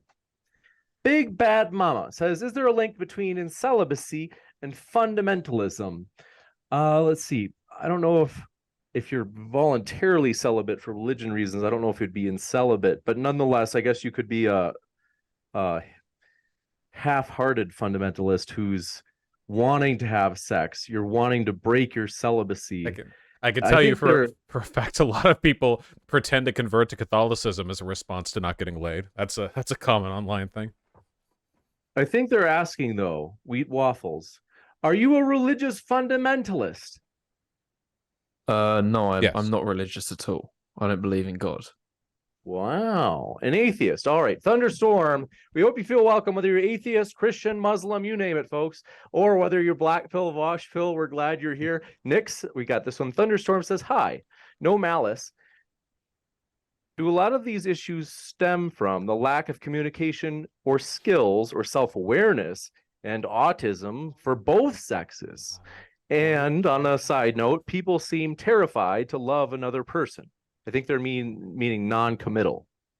But what do you think for the first part? And then we'll get to the second. In particular, do these issues stem from a lack of communication skills, lack of self-awareness, or this kind of alleged increased autism among men and women? I will say that communication is vital, and I think that a big part of the difficulty that people have in heterosexual communities around casual hooking up is the fact that it's kind of expected that the only reason you would hook up with somebody is to begin a relationship with them, and not doing that is kind of a deviancy thing. So it's like, okay, we're just gonna hook up, but like, afterwards, and like it's like a thing. Whereas in the queer community, like that is not the case. The idea of like casually hooking up is incredibly ingrained in the culture, which means that there's a lot more, I guess, linguistic room. There's a lot more conceptual space to be more clear with what it is exactly you want. Not to say people don't get their feelings hurt in the queer community. Of course they do, all the time. Frequently, even, at me. But it is good to be clear with the people you're talking to. You got it. This one coming in from Do Appreciate It. You read this. We got that. Nick says, Vaush, being pan, is it fair to say that how you perceive women and the women that you are attracted to would be different than a straight male? Maybe a bit, but not by much, I don't think. When I thought I was heterosexual, which would have been back when I was like 13 or 14, and I was well into puberty by that point, I had basically the same tastes in like broadly in women that I do now. I mean, I like bad bitches. I feel like my interest in women for the most part is something that most straight guys could relate to. Obviously, my interest in guys isn't, but there's probably like an in-betweeny space when it comes to like ultra androgynous people where there'd be more leeway and like, hey, what kind of woman are you seeing? And then I pull up somebody who looks like they're from the future, like from Xenon circa 2673, and you're like, oh, okay. Oh, I get it. Okay. And then, and then we go on with our day. But I think I can talk on the issue. You got it. This one coming in from Do Appreciate It. This is a juicy one. Oflamio says, Wheat Waffles, is there any difference between blue and black pill if rad femmes and incels essentially say the same thing, but only disagree on who should be in charge? Is it true that black pill people, is there a commonality, some sort of overlap, some way that, just put in other words, that black pillars and radical feminists agree on something? I'm not sure entirely what they would agree on. Vaush? Oh yeah, no, the radfem community, like the gender critical or TERF community, like there's a large overlap. Actually does agree with There's a lot an of overlap. Oh, there's a huge overlap, yeah, because the radfems are like the reactionary wing of the second wave feminists, and the second wave feminists were pre-intersectionality, so they're actually really obsessed with biological differences between men and women. And a lot of radfems, like these are the people who believed in political lesbianism to like virtue signal by only dating other women, because they thought that any sexual subservience to a man was like reifying the patriarchy or something. In a lot of ways, they actually like kind of codified not terminology, but at least incel adjacent concepts before it was even a thing online, which is really funny. Seriously, some of these TERF forums, these people are acting basically just like incels. They talk about men the same way that incels talk about women, just in a more politically directed way, because of course it's not a dating forum, it's a radfem forum. Sorry, just rambling there. It is funny though. There is an overlap. Any thoughts on that, Wheat Waffles, on what Vaush? Well, I would say that there is a commonality in terms of they're both quite passionate about, the things they're speaking of. Like the vast majority of people in the middle, the centrists aren't really like involved in these sorts of spaces anywhere near as much. They're certainly not making content or videos or, spending a lot of time, investing a lot of time into watching creators and what they have to say. But I think that's generally a theme that you see in most, communities where there's like a polarization. Like I remember seeing some data that said, and it was like a U-shaped graph. So of those on the far left and the far right, they are way more likely to display their political status or opinions on Facebook and Instagram, YouTube, whatever, rather than the people in the middle who frankly don't care. Like they're way less likely to vote, or voice their opinion online because they just don't really give a damn. But the people on the far extremes of both sides, they're a lot more passionate and, like believing what they're saying, so they're more likely to do that kind of stuff. You got it. This one coming in from Tails says there is something called lesbian dead bed room. Lesbian couples have less sex because of less testosterone. Women want less sex biologically. That's why this happens with lesbians. Is this true? Have you ever met a woman in her 30s? They go insane in their 30s. No, I don't think that's true at all. It like even a little bit. There's okay, first of all, this is funny because like by far the majority of dead bedrooms are heterosexual couples. That's also a subreddit. For two, like there are probably lesbian dead bedrooms for sure. I have no idea if that's a testosterone thing. I mean, there are lots of people out there who don't have very much testosterone at all who still like throwing it back. I've met a few of them. I don't know. Is that a stereotype? That like no, what Tails is saying is true. According to the data, like if we simplify things and say there's 3 types of relationships: gay male relationships, straight heterosexual relationships, and gay lesbian relationships. It goes in that order in terms of the amount of sex that they're having. So gay men are having more sex than anyone. And then it goes straight relationships, and then it goes woman, lesbian relationships. They have the least sex out of those 3 types of couples, statistically at least. I think that's not to say that there isn't bell curves associated with that data. Like obviously they might overlap a little bit, but generally speaking, lesbians have significantly less sex than straight or gay couples. From this, I am taking the fact that women are terrible. We can just leave it at that. Juicy to say the least. This one from Coconut Cream Pie says just date queer women, in quotes, and that says theory. So this is they say that one of you is espousing a quote just date queer women theory. I think it's more about adopting some of the attitudes the queer community has. I would recommend that people who are straight try to make some queer friends anyway for a variety of reasons. Like literally just like talk to some, there are a lot of cool people there. They play a lot of video games. Do you like video games? They like drawing. Drawing's cool. And being familiar with the tendencies of the community, I think, in a broader sense and interpersonally, could maybe give people some insight on how they want to lead their sex lives. It doesn't just have to be dating, though you can certainly do that if you want. There are plenty of straight people in queer communities broadly. It's kind of like, how there's the gay where you're a guy and you like guys, but then there are people who are like gay, but they don't actually they're guys. They're just kind of in the periphery. They're in the orbit. They're in the zone. There's a lot of space there for people, for people to have fun. Any thoughts, Sweet Waffles? No, I'm not even sure what he was talking about there. Do you like blue hair? Do you like pronouns? Okay, there's a lot of people out there. This one from Ponies Ahoy. Thanks for your question. Says Waffles. If women had higher body standards than men, why don't men come even close to the same rate of eating disorders? Wait, say that question again, please. I think they're saying like if women are much more picky about the opposite sex, so assuming they're hetero, if women are much more picky about the opposite sex having a good body, well, then why aren't okay, yeah, I understand now.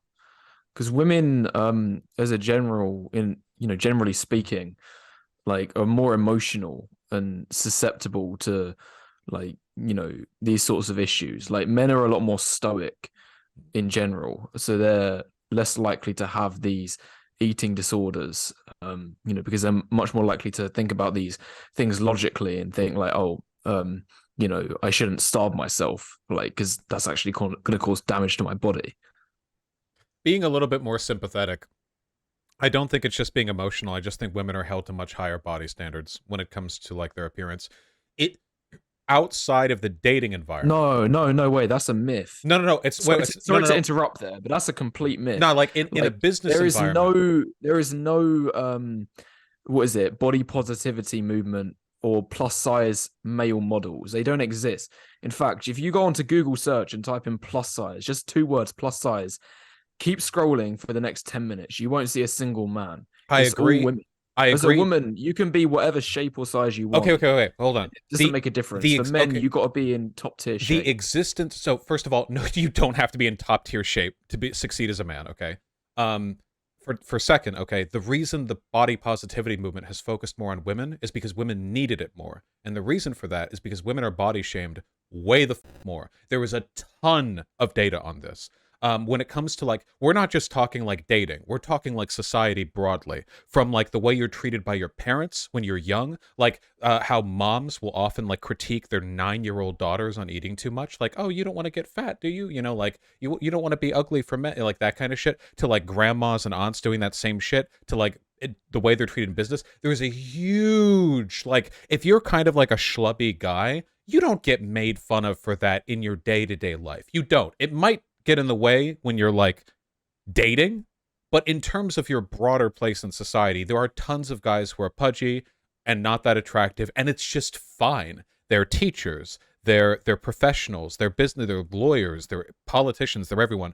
But with women, there's a much stricter standard, and that has been loosening, but oh my god, like, just go back a couple of decades to see how much worse it was back then than it is now, right? Like, there's a huge double standard. Oh, another way of looking at it, take a look at female judges, lawyers, and politicians. You can literally just like open up a big list of them. On average, obviously there are more men, but on average, like, there is such a difference in how you're allowed to look. The further up you go with men versus women. TV anchors. Often TV anchors when they're men are attractive, but sometimes they're just like guys. They just kind of look like guys. But you take a look at every Fox News anchor. It's like every single one of the women is like this blonde, like look-alike, you know? Sorry, I'm rambling. Also, guys do get a critical body disorder. Okay, it's called manorexia, and they keep going to the gym, and they convince themselves that they're not big enough yet when they already have like shoulders the size of bowling balls, and that's probably not good either. We all have to have realistic expectations for ourselves. If I could just say one more thing, I still think I'm still going to double down and say that women, you know, get the soft spoon when it comes to, you know, body positivity. Like if in male friendship groups, if there's a guy who's overweight, they'll just straight up tell him to his face, like, "Oh, you fat pig," you know, or something like that. It will be a common theme, like within that friendship group, that the guy is overweight, and it's, you know, like not good. It's always got negative insinuations with it.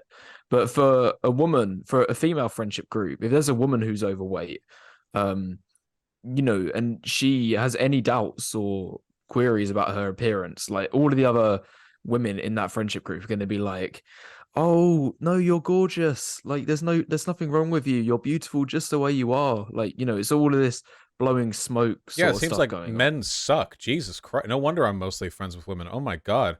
Hanging out with the guys, and it's like, haha, just some male bonding, and they're like hitting my face with like a 2x4, you know? And then you go hang out with women and they know how to compliment people. Holy shit.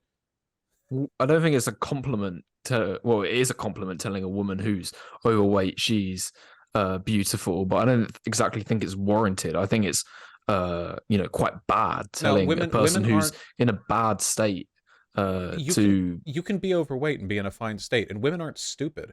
If there's a woman who's fat, she knows she's fat. If her friends say you're beautiful, then that statement should be taken as is. It's not like they're pulling the wool over her eyes. Like, she doesn't suddenly look down and see like a rippling abdominal wall where her fat used to be. Like, she still knows what she is. They're just telling her that she's beautiful in addition to that. I think that's quite nice. Haven't you heard of guys gassing each other up? Like, you'll have a guy who's kind of, you know, normal looking or whatever, but he wants to go talk to a girl at a bar, and you'll be like, "Go get him, King. You fucking animal. You goddamn tiger. Go get her. Fuck, get out there, you." Like, you're all like slapping him on the ass, you know? Like, yeah, gotta gas your homies up, you know? Yeah, that does happen. This one coming in from Gotta slap his ass. Burning Pete says wheat. I think they mean this sincerely. By what means of determination can one take to determine if someone is just a pile of garbage versus someone who's black-pilled? They Okay. seem to have a Good luck with that stereotype. one, Wait. I think they think that black pill people are piles of garbage, and they want to know, like, what is it? Maybe they're pointing at some of the bad apples from your community, whatever it is that we want to give you a chance to respond. Oh, there's no difference. Every black pillar is the exact same. Yeah, that we're just all evil, women-hating guys who, like just want the society to collapse. Me Fair too. enough. Well, I'm a socialist, so me too. Socialists are black-pilled actually about the economic realities of capitalism. In a way, there's actually quite a strong parallel there. This one from Zia Adzit Metz says, Waffles, are you a pretty controlling person? And have you considered that maybe women didn't plan activities for you was because they weren't that into you? Ooh, that's mean. I don't think that's necessarily the case at all. Now, wait, I'm standing up for my boy here. No, I'm standing up. My boy Wheat Waffles over here. I saw his goddamn SMV video. Well, I have many ideological disagreements with him. I know he puts the effort in, okay? I think he's putting his front foot forward, okay? That's what I think. What do you think, Wheat?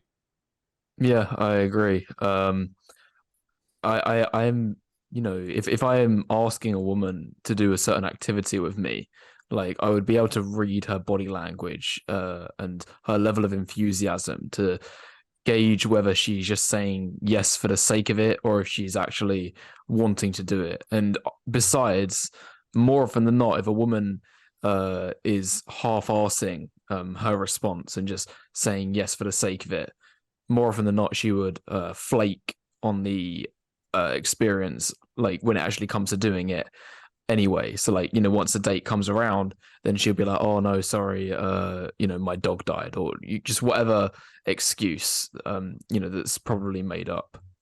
I'm also not in a position to ever accept criticism or hear criticism to other people on this issue, because every year of my life that I've been in a relationship and the other person's birthday or our anniversary has happened, or Christmas has happened, or Valentine's Day has happened, it's the same thing where I wake up and I see them and it's like, hey, happy your birthday.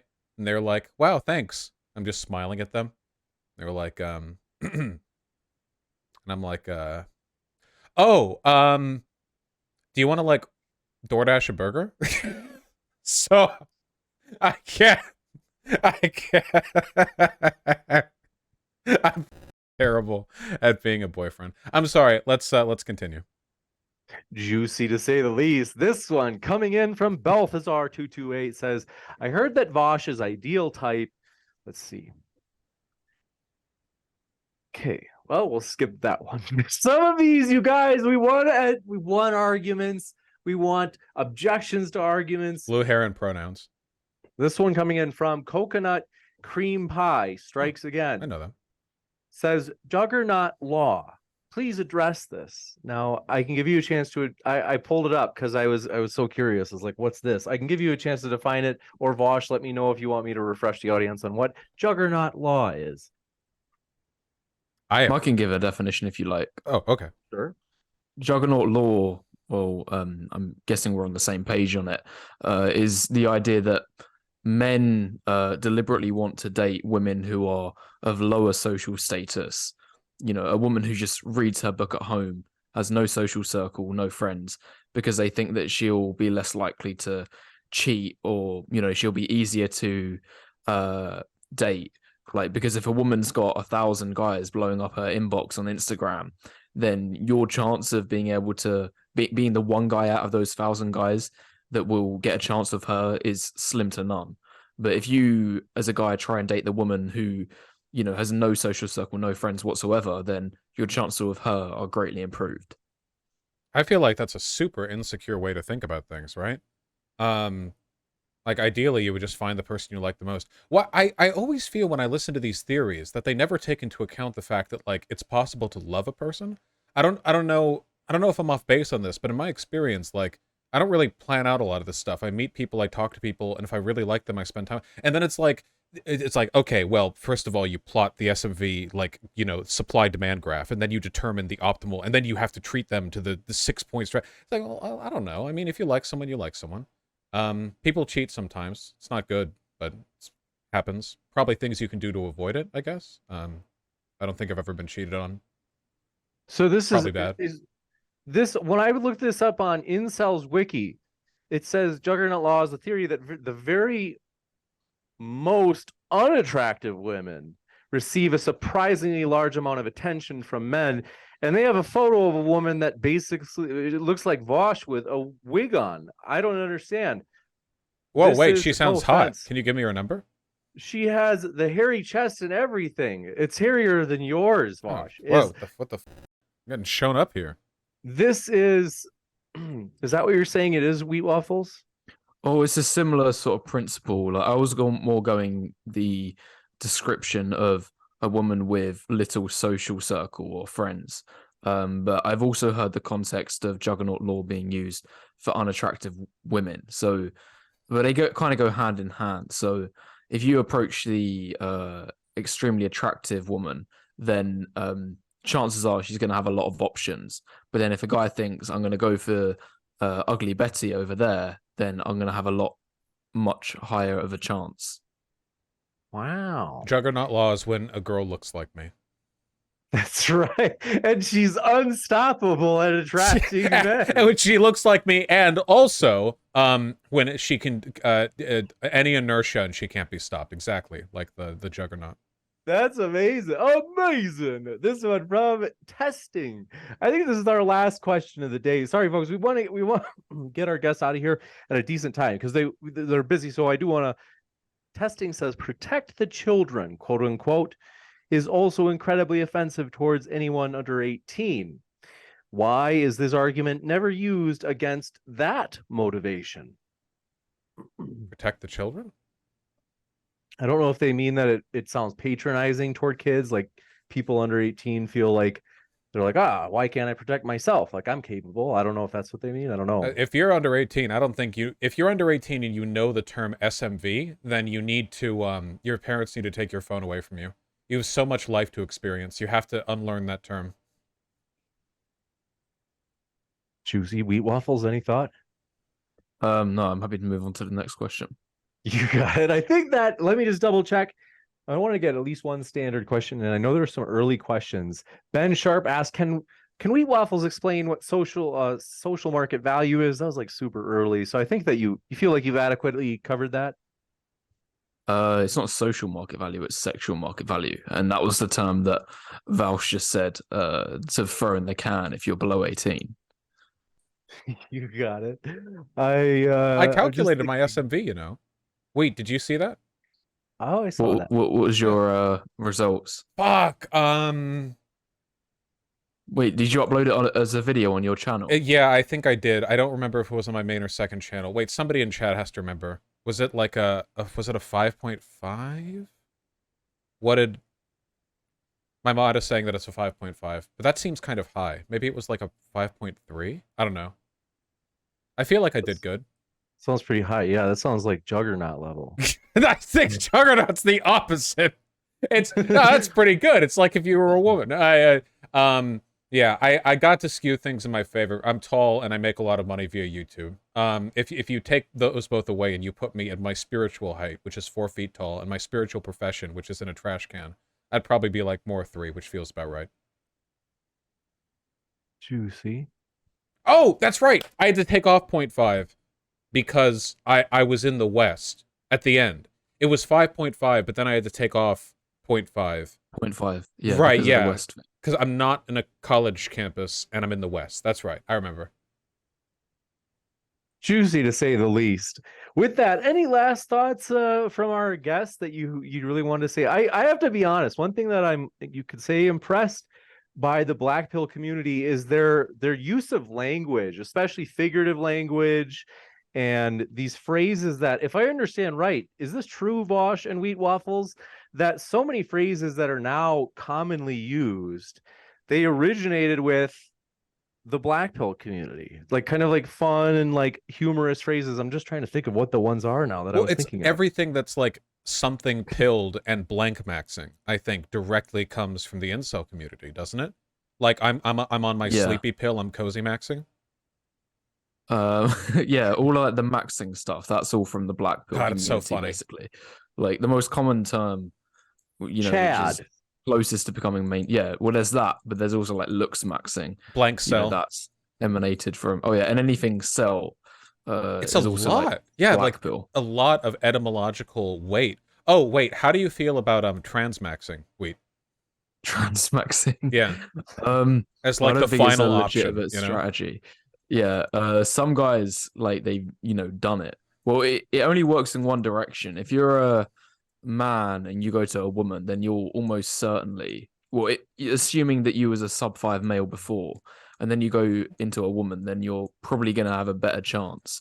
However, if you're a woman and going into a man, then your chances are going to be far less, especially if you're a woman who's like average height to below, because if you're a woman and you're 5'5", then that's normal and acceptable. But if you're a woman who's 5'5" and then you transition to a man who becomes 5'5", then now you're going to be looked down upon because of your height, and it's going to be seen as a serious issue. So what you're saying is everyone who did your video who got less than a 5 should hit the switch and get some estrogen. Is it time? Not what I'm saying. It's time. Is it time? You said that, not me. Okay, gotcha. You're implying it. I see. You get the new apex of Western transgenderism from the Wheat Waffles channel. Just a bunch of people re-rolling their character IRL after a sub-5 rating, going on easy mode, and dating at least. I've actually enjoyed this conversation a lot. I came in super sleep deprived, but I'm feeling energized, and that means I had a good time. Thank you both very much. James, Wheat Waffles, thank you. My pleasure. I've heard, someone told me this. I want to know what you guys both think of it, because it's just too interesting for me to not ask. Allegedly, for a person who transmaxed, and if you haven't pieced it together and you're the audience and you're like, I still don't actually understand what basically, for a man who's given up hope, I think it's been pretty obvious. A man who's given up hope, he might transition, become a woman or a trans woman, whatever, is basically, and get dates. And I've heard, I don't know if it's true, you can tell me, that when a person has transmaxed and then they go on Tinder or Bumble, whatever it might be, and they crush it. Is this true? Do you guys know? It is true. Yeah, relatively for men that go to women, it is true. I have, from every trans woman I've ever heard who talked about being on Tinder before and after transitioning, it is always better after transitioning. So we have empirical evidence that transmaxing is an effective strategy. For a serious video that talks on this, ContraPoints, Natalie Wynn, has a video entitled Men, where she talks about this. It's actually an excellent video, and she's in lingerie the whole time. But she says it's to appeal to the male gaze, and it works. So that's a good watch. It talks about this a little bit. Super interesting. And this last question, LaHerp just squeezed this one last question in. Says, Vaush, would a systemic analysis of dating understand women having had monopolized the dating market as capital owners, which systemically locks some men out, and there should be paid sex worker welfare? Whispers quietly, are women bourgeois?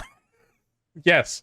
As a proud advocate for the proletarian interest, I will, yes. Women are bourgeois, and under communism there will be no women. There will only be men. Large, burly men in workman's caps and overalls, swinging sledgehammers to construct gigantic statues of men, just sort of infinitely until we run out of quarries. Juicy, to say the least. We'll let our guests go. We want to say a huge thank you to Vaush and Wheat Waffles. It has been a true pleasure to have you with us today. Thank you both very much. It's been a delight.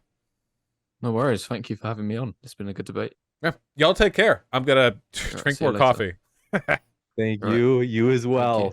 I'll be back in a moment, folks, to let you know about upcoming debates, including DebateCon that you can see at the bottom right of your screen. So stick around. And if you haven't yet, hit that like button, because we appreciate that support. Stick around. I'll be right back. All right. Be well, James. Thank you. I appreciate it. You as well. Of course. No worries. Okay. Thank you for having me on. I'll see you later. My pleasure. You guys have a good day. Right. Thank you. All right. Bye. Our femboys, petite bourgeois. True. That was pretty fun. I enjoyed that. I thought that was pretty fun. I would actually love to talk to Wheat Waffles again. Okay, so as I often do after debates, I'll just like explain myself for anyone who's who wants clarification. So there were two main things to that, okay? The main problems that I have are this. For one, the black pill community is obsessed with fake statistics or misinterpreting statistics. It's really difficult to separate what is biological inherent versus what is socially controlled. But we do know that people's perceptions on beauty and dating are like really, really, really variable. And I think it's important to keep that in mind because when we talk about these broad social shifts of like men being lonelier and lonelier, well, interpersonal advice is good, but it probably also helps to have a vision of what you want for the future. Now, there are two directions that you can go in on, right? Like, one of them is the kind of like forced monogamy, 1950s, whatever. If you actually study history, that was not a good time for anyone. Seriously. People were not happier back then in their relationships. There was a lot of misery. And like, think about it. Like, you marry at 18, then you can't get divorced. Like, really think about that for a second. Even if you're a guy and you're doing well economically and you shack up with a girl who's like pretty hot, and she stays hot. Like, I don't know. What if you two just don't like each other? Like, that factor never gets considered. They say SMV this person's fat, this person's above or below their mark. What if you just don't like them? What if you do like them? What if they're fun to talk to? What if they excite passion or interest? Like, there's so much, I don't want to say magic, because it's not magic. It's just really complicated social dynamics. But there's so much nuance to how this stuff plays out in reality, and so little of that nuance is transcribed in these overconfident statistics. That's number one.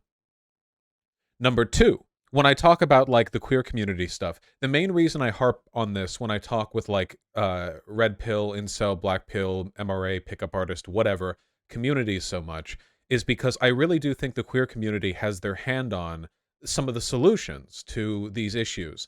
The problem isn't people being slutty, it's people being disproportionately slutty. The problem is we have different standards for men and for women about what behaviors you're sort of allowed to engage in. And that leads to an imbalance. Women have a lot to fear from men. Men don't have that much to fear from women on a point-by-point hookup basis, okay? Like, let me be clear. If I date a girl, or let's say I hook up with a girl on Tinder, okay? Unless she has a weapon, she cannot hurt me. Not really. I'm not going to sit here and spew any woke bullshit about how, like, actually men and women don't have, you know, like, oh, there's not that much of a difference. That's not true. Like, there's a huge difference physically in terms of, like, the ability to inflict harm to another person.